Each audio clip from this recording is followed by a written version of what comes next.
Theorem exercise 1.1 हम कल पढ़ा चुके थे। आज हम लोग 1.2 पढ़ेंगे। 1.2 में पहला है नल सेट। नल सेट किसे कहते हैं, ठीक है। इसको हम हिंदी में रिक्त समुच्चय बोलते हैं। रिक्त समुच्चय, ठीक है। नल सेट वह सेट होता है जिसके अंदर एक भी एलिमेंट नहीं होते हैं। There are no any element in null set, मतलब नल सेट के अंदर कोई भी एलिमेंट नहीं होते हैं। जैसे कि ऐसे इसको प्रदर्शित करते हैं। जिसे हम ये कहते हैं कि आज़ादी से पूर्व भारत के राष्ट्रपतियों का समुच्चय। तो आज़ादी से पूर्व जो है भारत के कोई राष्ट्रपति थे ही नहीं। तो इस प्रकार के सेट को हम क्या कहते हैं, नल सेट कहते हैं, राइट। तो रिक्त समुच्चय क्या परिभाषा देंगे, ऐसे समुच्चय जिनमें कोई तत्व न हो उसको हम रिक्त समुच्चय कहते हैं। जैसे आज़ादी से पूर्व भारत के राष्ट्रपतियों का समुच्चय, सिंह वाले घोड़ों का समुच्चय। आप लोग जानते हैं घोड़ों का सिंह नहीं होता है, ठीक है, तो उसमें कोई नहीं आएंगे, समझ में आई बात। नल सेट में एक भी तत्व नहीं होते हैं। अब आया सिंगल सेट, इसको हम एकल समुच्चय कहते हैं। एकल समुच्चय। सिंगल सेट उस प्रकार के सेट को कहते हैं इसमें केवल एक ही तत्व हो। ऐसे समुच्चय जिसमें केवल एक ही तत्व हो उसको हम सिंगलटन सेट अथवा एकल समुच्चय कहते हैं, राइट। एकल समुच्चय में केवल एक ही तत्व होते हैं, एक ही एलिमेंट होते हैं, ठीक है। एक बार और देखो, नल सेट इस प्रकार का समुच्चय जिसमें एक भी तत्व न हो उसको क्या बोलते हैं, नल सेट बोलते हैं। इसको हम फाई से भी प्रदर्शित करते हैं, मतलब फाई और ये दोनों इक्वल होता है, फाई और इक्वल होता है। अगर इसके अंदर फाई ऐसे लिख देते हैं तो आपका सवाल गलत हो जाएगा, ठीक है। एकल समुच्चय ऐसे समुच्चय जिसमें केवल एक ही तत्व पाए जाते हैं, एक ही तत्व मिलते हैं, उसको हम एकल समुच्चय बोलते हैं।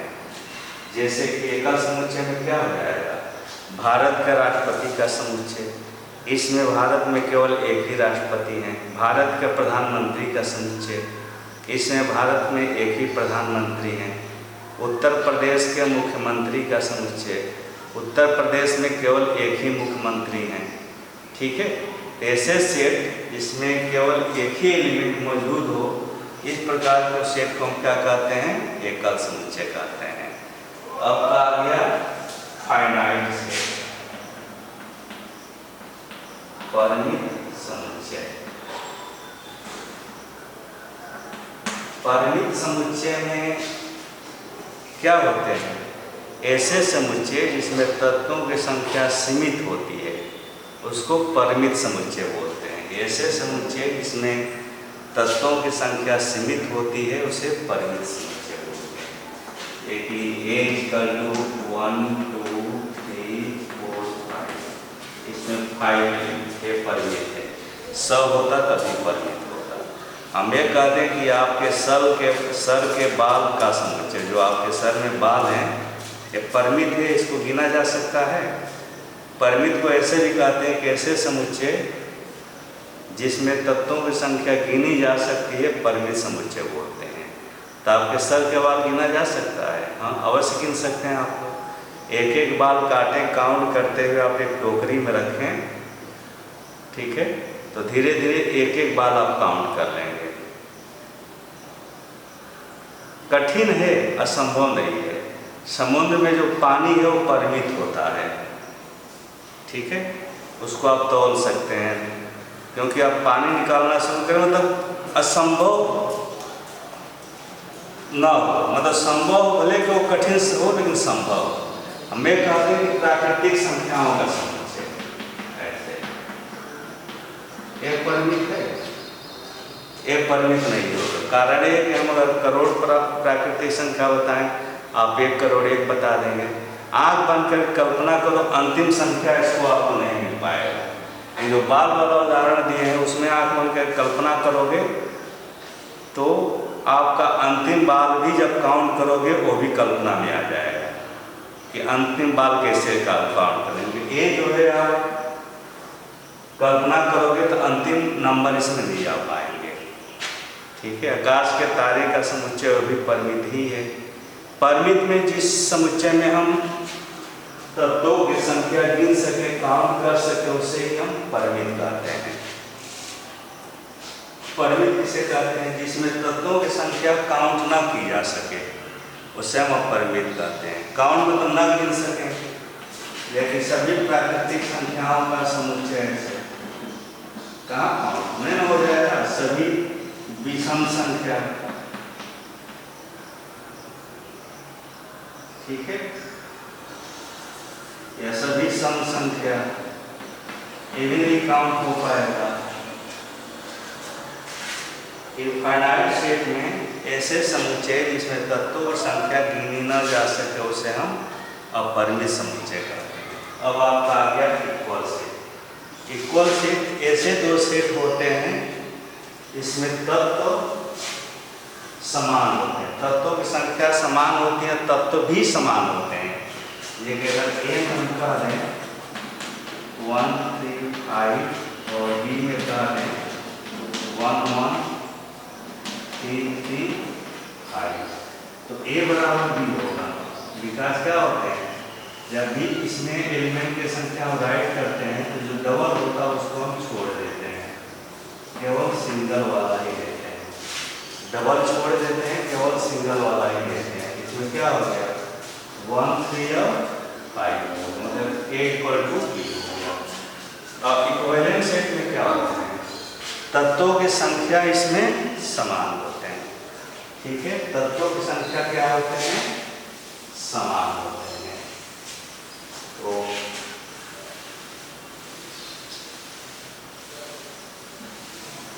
और साइड 1.2 पढ़ेंगे। कल 1.8 बताए थे, आज 1.2 का कुछ सवाल हम लोग पढ़ रहे हैं। 1.2 में पहला प्रश्न है आपका